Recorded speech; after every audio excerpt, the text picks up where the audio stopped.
A month after winning the 2024 election, President Donald Trump took to Truth Social to surface an idea he had floated during his first term in office. He wrote, "The United States of America feels that the ownership and control of Greenland is an absolute necessity." But as Trump's second term began, he focused on other territorial ambitions. My administration will be reclaiming the Panama Canal. The U.S. will take over the Gaza Strip, and we will do a job with it, too.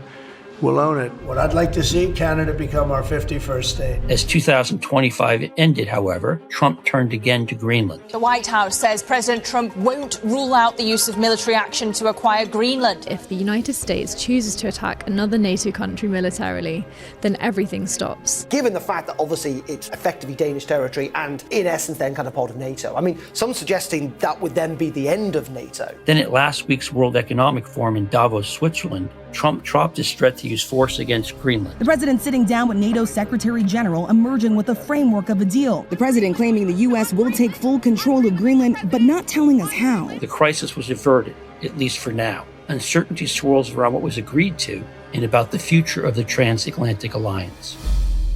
From the Council on Foreign Relations, welcome to the President's Inbox. I'm Jim Lindsay. Today I'm being joined by Heather Conley, non-resident senior fellow at the American Enterprise Institute, and Rebecca Pincus, a senior fellow at the Foreign Policy Research Institute. Heather and Rebecca, thank you for joining me. Great to be here, Jim. Thanks. Thank you. Heather, if I may, I'd like to begin with you, and I'd like to just do some basics so we all sort of have a common understanding of the issues at stake. Could you explain to us what exactly the relationship is between Denmark and Greenland? Since I hear the Danish government speak on this issue, I also hear the leadership in Greenland speak quite forcefully on the issue. So just sort of help us understand the relationship there. No, absolutely. And just on a modern mention, I mean, there has been a slow evolution of Greenland achieving greater autonomy from the Kingdom of Denmark. So really the hallmark was in 1979 when they went to a home rule type of situation where more autonomy was given. And then in 2009, they went to self-rule, meaning that the Greenlandic government has control over decisions related to the economy, to some taxation issues, but foreign policy and national security policy still remains with the Kingdom of Denmark. And, you know, this has been always a tense relationship, I would say, leading up to this crisis.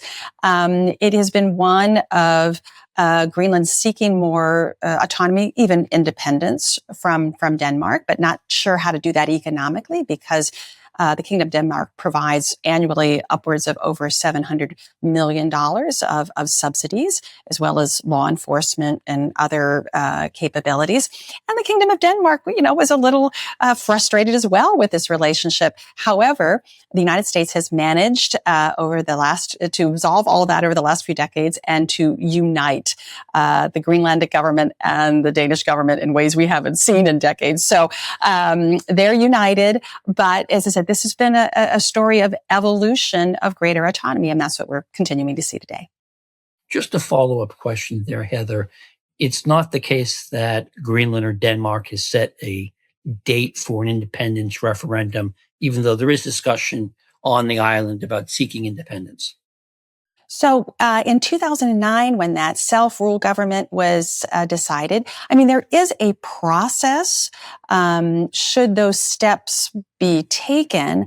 But the challenge, and you'll hear, echoes of this even with the previous Scottish referendums, until the Greenlandic government can make a decision of how to replace those very generous annual subsidies and support. The idea of independence, yes, but how do you make that economically work has always been the challenge. But as the Greenlandic government and people have been so clear over the last few weeks and months, they wish to be Greenlanders. They wish to have independence eventually. That doesn't mean they want to fall under the United States. They want their own path. And that is that self-determination is so very important to them. And they will not let go of that. Rebecca, I want to do a little bit of history first. We all know that in 2019, President Trump, during his first administration, expressed this idea for the United States to gain control of Greenland. I think for most people, it came out of left field because I don't think most Americans spend much time thinking about territorial acquisition. But there's actually a history there. Donald Trump isn't the first president, first American leader to express interest in gaining control of Greenland. Maybe you can give us just a little bit of that history. Yeah, sure, absolutely. The U.S. has made some major territorial acquisitions in the past. We can think about the Louisiana Purchase or the purchase of Alaska. And, indeed, previous U.S. presidents have made offers on Greenland. During World War II, the U.S. Took protection of Greenland because Denmark was occupied by the Nazis. And following the war, I think there was some interest, particularly given the importance of Greenland to the U.S. military and to the emerging Cold War. So there have certainly been some attempts to purchase in the past or to retain control after the war. But when the U.S.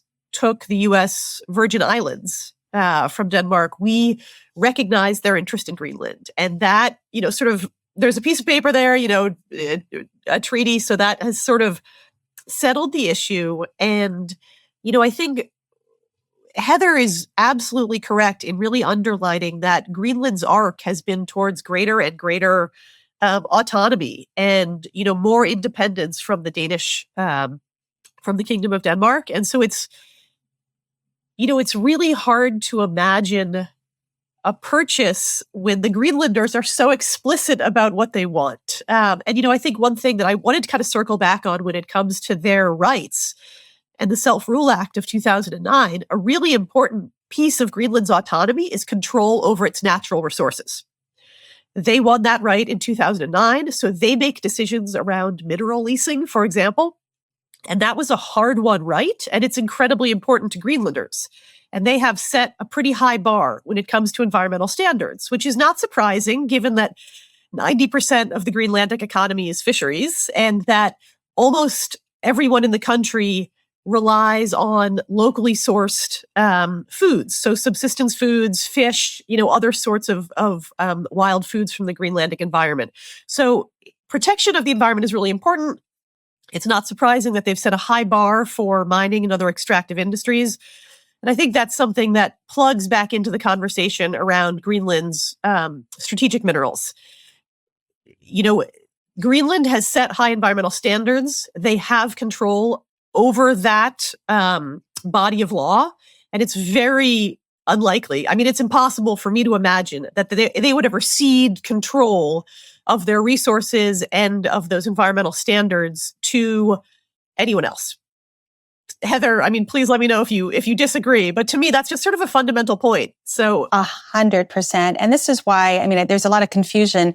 Greenland is part of NATO as the Kingdom of Denmark. It is not a member of the European Union, part of the EU, because of fisheries. It wanted to maintain that control. So this absolutely to reinforce they want greater control and autonomy. They want greater economic opportunity, of course, and investment, but not loss of control.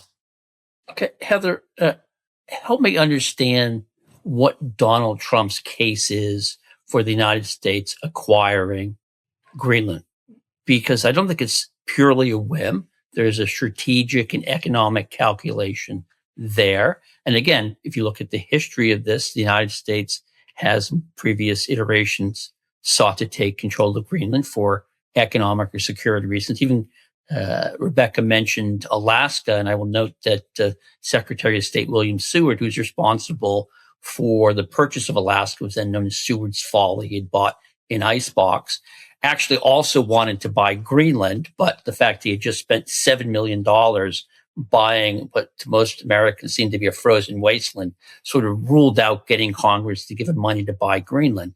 But there is a strategic calculus driving the president's decision making. So if you could lay that out for me. Yeah, I feel like this is a split screen conversation because I think divining what the president's view on this, there's a personal issue to this, and then there's the actual geostrategic issue at hand. So I think the president has been very transparent. He really views foreign and security policy through the lens of a real estate professional. He wants to, build beautiful things and develop. He thinks like a developer. He also sees his unique place in history to expand the United States at this historic juncture, America's 250th anniversary. That expansion is very much part of, I think, how he thinks about things, embracing President Polk, embracing, as you said, the history of previous presidents from, Johnson to Truman that sought this expansion. I'm going to put that aside, although that gets really convoluted. And I think I don't want to speak for Becca, but I think the frustration we've had with all of this has been there is a really important discussion that needs to be had about Arctic security, about preparing the United States for this new opening, this strategic northern front to protect North America. Let's talk about that. Yeah, absolutely. So I'll give you what I jokingly call sort of the quick Arctic 101. What makes the Arctic strategic? It shortens distances. It shortens distances for intercontinental ballistic missiles. It shortens distances for submarines. It shortens distances for maritime vessels, for undersea cables. It is so think about that control over the top of the world, and even their space connectivity is there. It is really, really important. That is why historically our missile defense line, the distant early warning line that the Eisenhower administration was to create that protection, that early warning, so we could see those missiles coming over, which is why we have America's most northern early warning space base, Pacific, is in Northwest Greenland. It's part of that arc. It's very important. And as Russia modernizes its nuclear submarine fleet, presents new exotic weapons.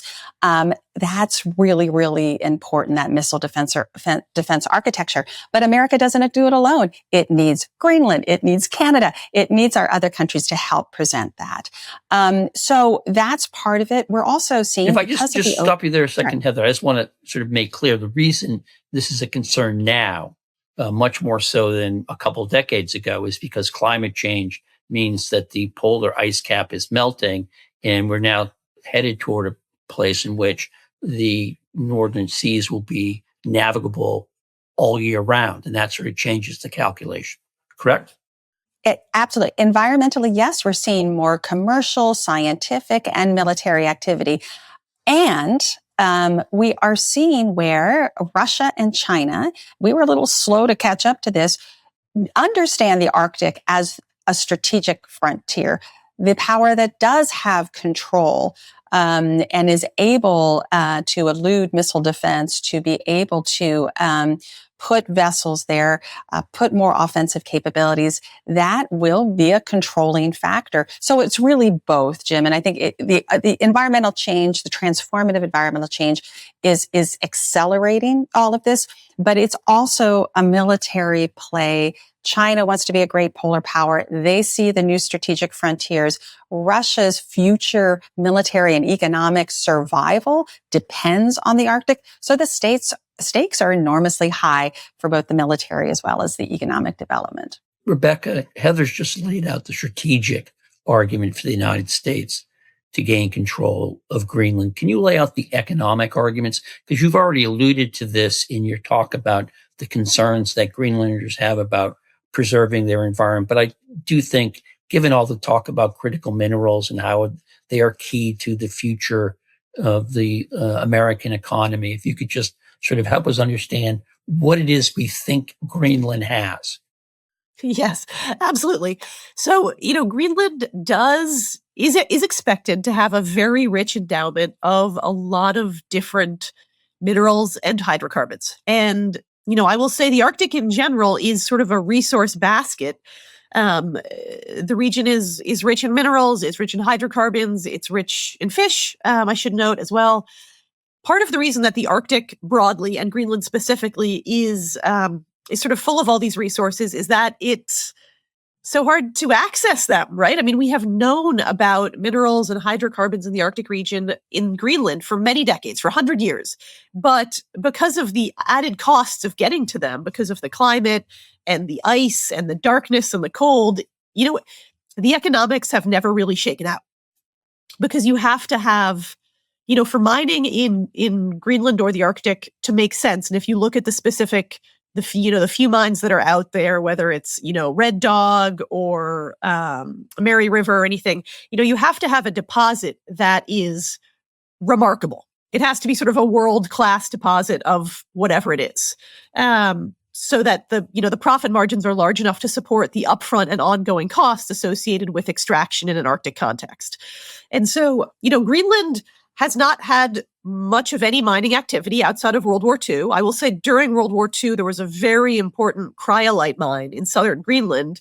Cryolite was used in aluminum production, so it was very important to fighter aircraft. And that was a really strategic mine, just like, again, across Alaska, across Canada during World War II and the early days of the Cold War, there was a ton of mining because it was on national security grounds, right? Those weren't necessarily driven by profit. They were sort of a wartime decision basis. And so after the war, and as the United States and Canada and Europe, sort of raised their environmental standards throughout the 60s and 70s and 80s, almost all of those mines were shut down. And these days, there's, very little mining happening in Greenland. There's a very small gold mine opening up in southern Greenland. They've been mining some rubies. There's sort of a couple here and there.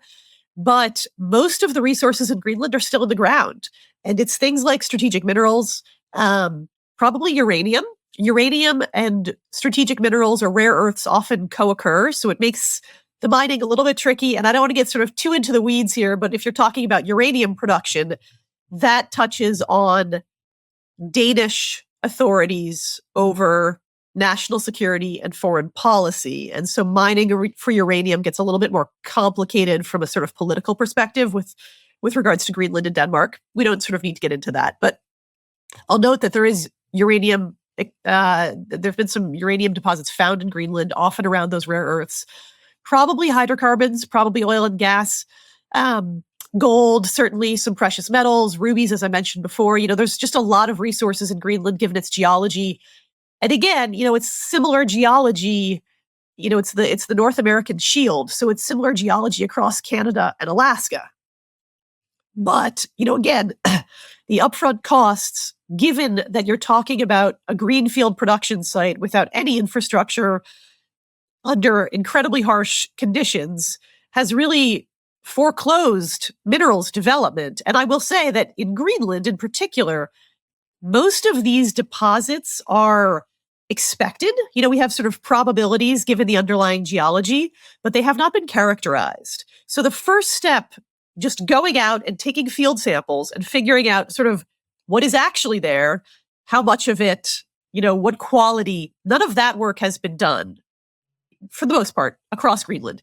So we're really at understood. I mean, we're looking at a situation in which there's a belief that there's a lot of riches lying under thousands of feet of ice sheet in Greenland, and it may not be exploitable at a positive return today, but it may decades from now. I want to come back to this broader issue, though, the strategic necessity for Greenland, an issue of sovereignty. And if I can turn to you, Heather, the United States has long been active in Greenland, as you noted, and after World War II, the United States signed an agreement with Greenland, or the Netherlands, 1951, pursuant to the NATO treaty. The United States has had military bases throughout the Cold War in Greenland. At one point, I think at least 17.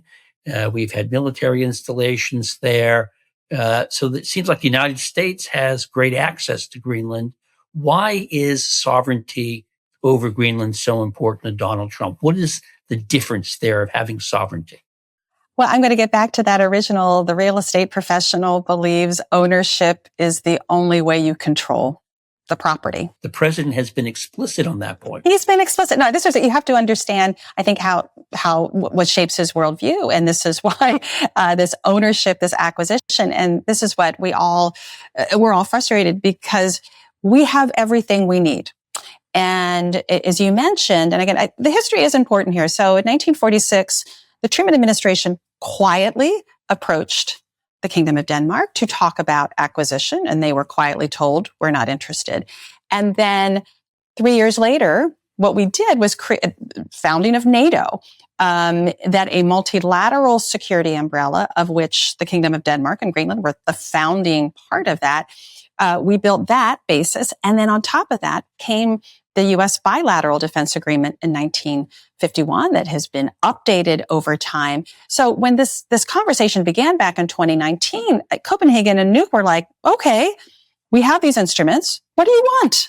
And they heard silence, because that's not what we weren't suggesting we wanted to add more military installations or increase our economic opportunity. It just became about acquisition and ownership. So this has been the frustration. And now 12 months later of this more intense cycle, now we have the worst of all worlds, because we haven't walked through that open door, welcoming more U.S. military posture, economic posture. Now we've built such great distrust because of our methods and our approach. Now, I think that door, it will be, opened, but now it's going to be viewed with suspicion, because are we really talking about collaboration, or is this just something we're trying to do? And that is, again, this is the great tragedy of where we walked. We had everything we wanted, and now we've really harmed the trust and the credibility. And I will say this, on top of all this, the cherry on top of this particular Sunday was the president's comments about Danish and British forces fighting in Afghanistan. This is just, it's broken. And people need to understand there's a cost to breaking. And we're going to see what that cost is as we start these negotiations. Let me draw you out on that, Heather, because you spent a lot of time thinking about the transatlantic relationship. And clearly, President Trump approached this not simply as a real estate deal or as a traditional real estate deal, because he not only sort of offered to buy it, but he also said, if I can't buy it, I'm going to take it. What is your sense of how seriously the Europeans took that military threat? And again, against the backdrop, they knew that if the United States decided to take control of Greenland militarily, they could do it and do it very quickly.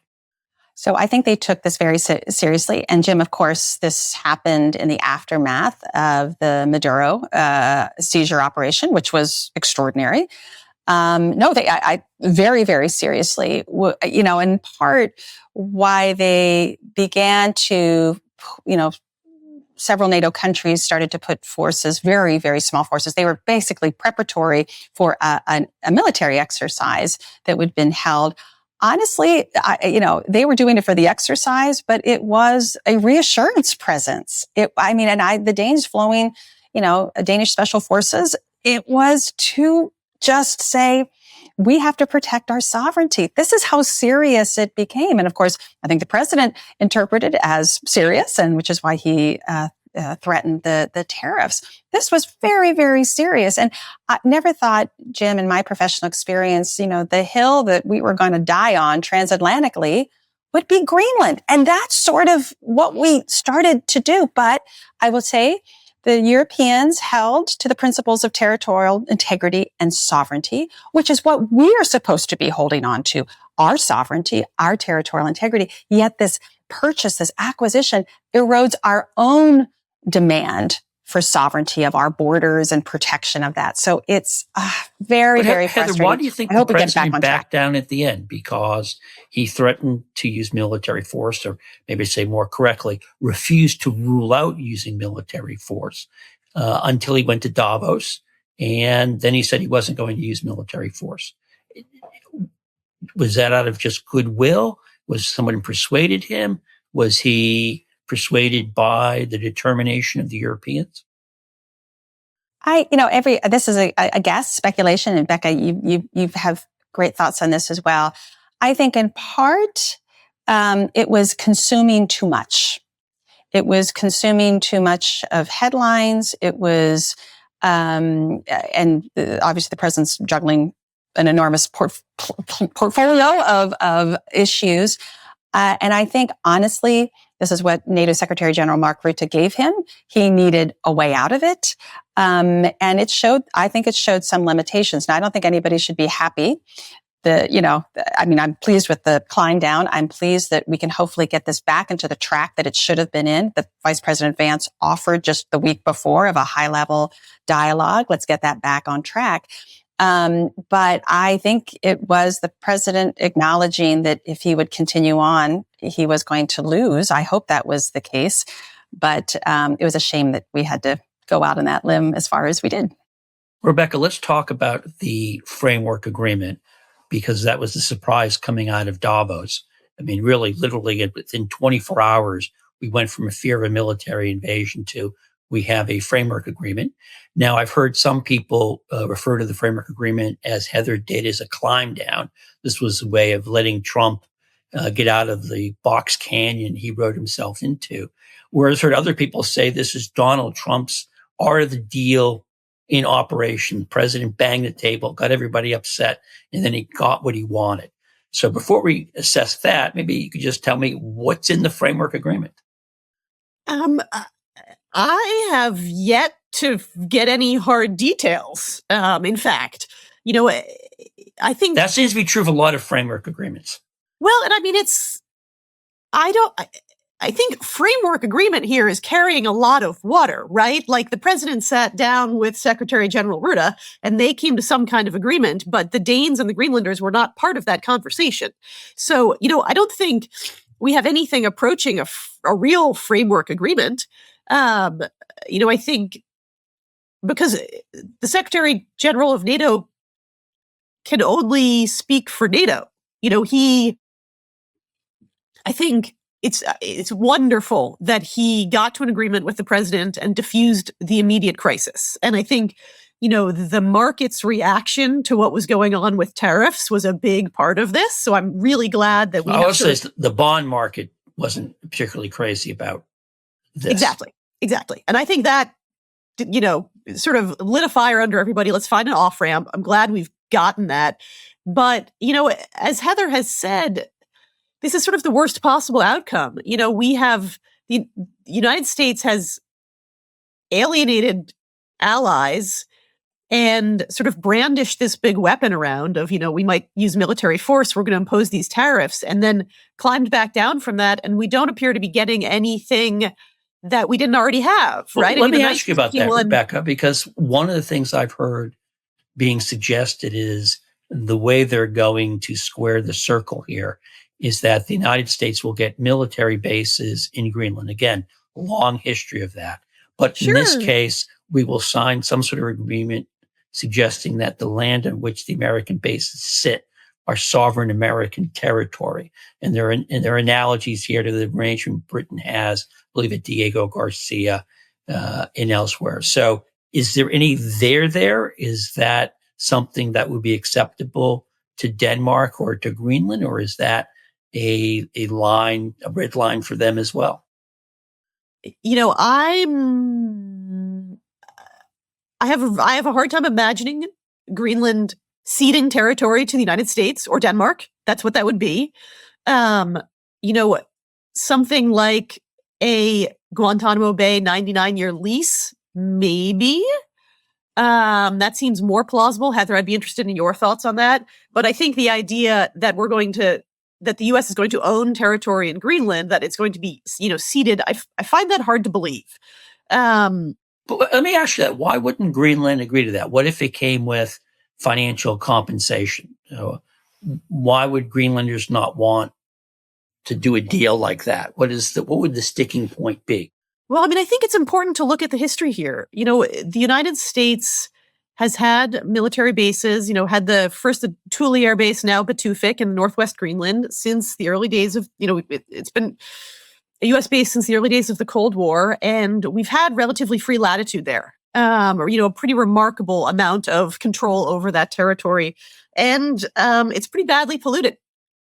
And there is other. Well, in 1968, a B-52 crashed while carrying nuclear weapons there, and there was contamination. And so I think Project Iceworm, there's a lot of toxic military waste in Greenland that is American.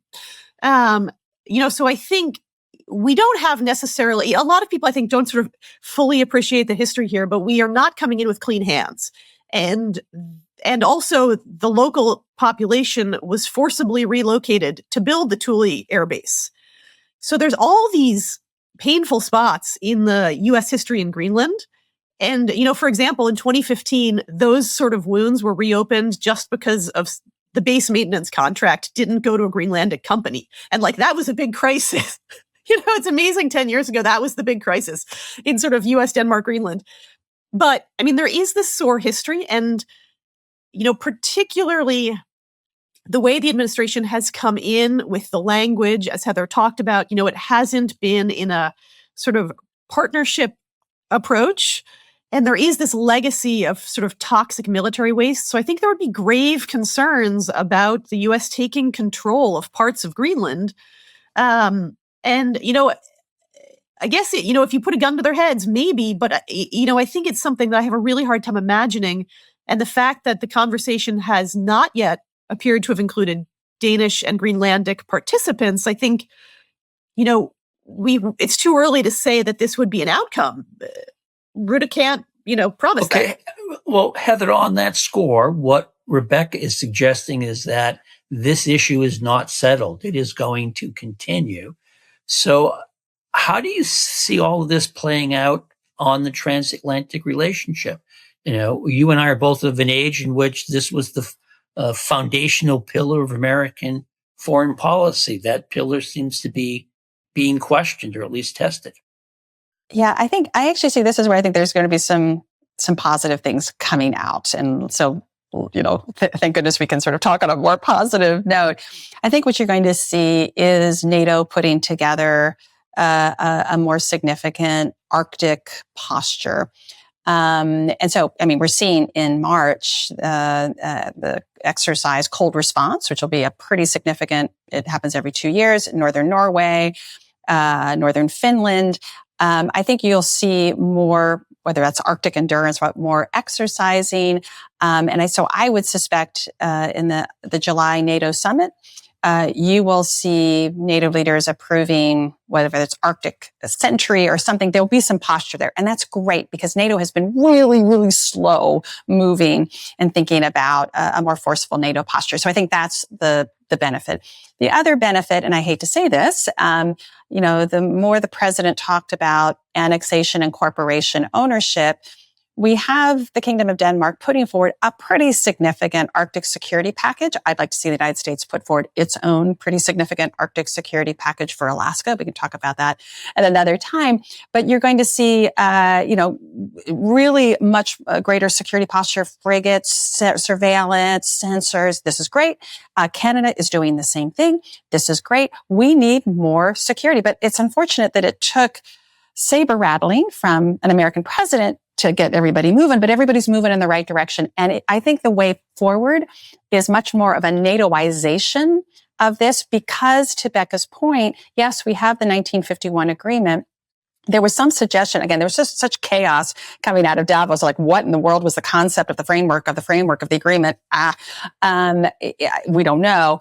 It was talk about reopening the 1951 agreement. I don't think that's possible right now. There's such distrust. We can work within the confines of the 1951 agreement right now, but until we rebuild trust and confidence, I think the Greenlanders and the Danes will give greater latitude for NATOization, the UK, other allies, until we start rebuilding our own trust with the Greenlandic government as well as the Danish government. So I think there's some goodness coming out of this, but oh my gosh, the collateral damage done and how we approach this, we don't yet know the costs of that. So you seem to be suggesting, Heather, that when the president said we can do this the easy way or the hard way, he actually ended up unintentionally doing it the hard way. Is that what you're telling me? Yeah, we had the easy way. We've always had the easy way, but we did take the hard way. And the stock market and the bond market and the Davos conversations clearly said that. Yeah. Rebecca, I want to close with you. What is your sense of where we're going to go with this issue?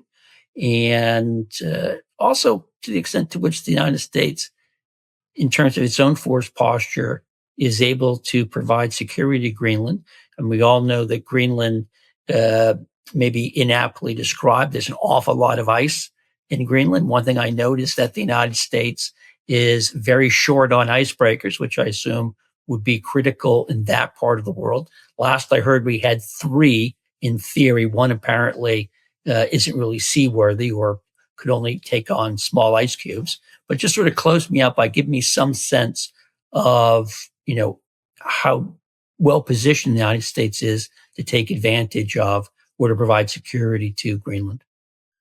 Yeah, sure. And I mean, it's a big topic, but, there's sort of no immediate threat to Greenland, right? No one is about to seize it. And I think that's something that gets talked about a lot.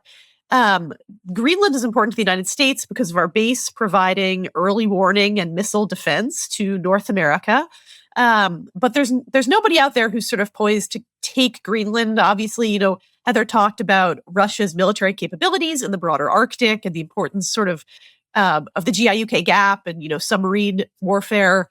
And China is clearly interested in the Arctic and in Greenlandic resources, but in sort of in a sort of much more, I would say, low level, right? Like they're not going to seize Greenland. That would make sense for the Chinese government for a lot of different reasons.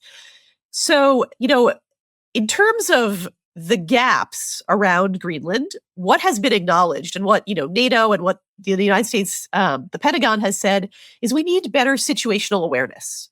It's a huge AOR. It's, there's increasing maritime traffic. We need to know what's going on and be prepared to respond. So the first part of that is sensors. Satellites, drones in the air, in the water, and that's stuff that's all contained in the Danish military package announced last year.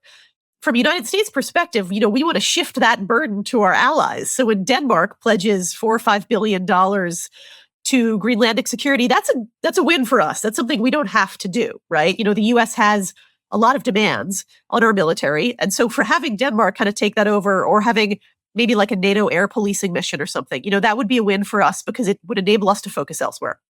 So the first part is sort of the situational awareness, the ISR capabilities. A lot of that can be unmanned, sort of capabilities that can When you say ISR stands for? Intelligence, surveillance, and reconnaissance. So sort of domain awareness. What's going on? Who's there? What are they doing? And then being able to respond is very important. Obviously, the U.S. has ace undersea capabilities. I don't need to get into that, but we do lack icebreakers. And that's something that the Trump administration has, and I will absolutely full credit, has been really pushing the gas on.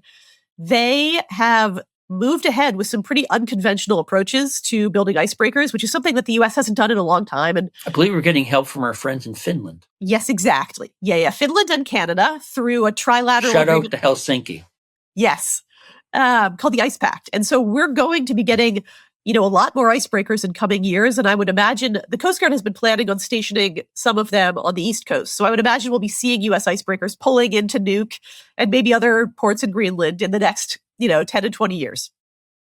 Okay. On that note, I'll close up the president's inbox for this week.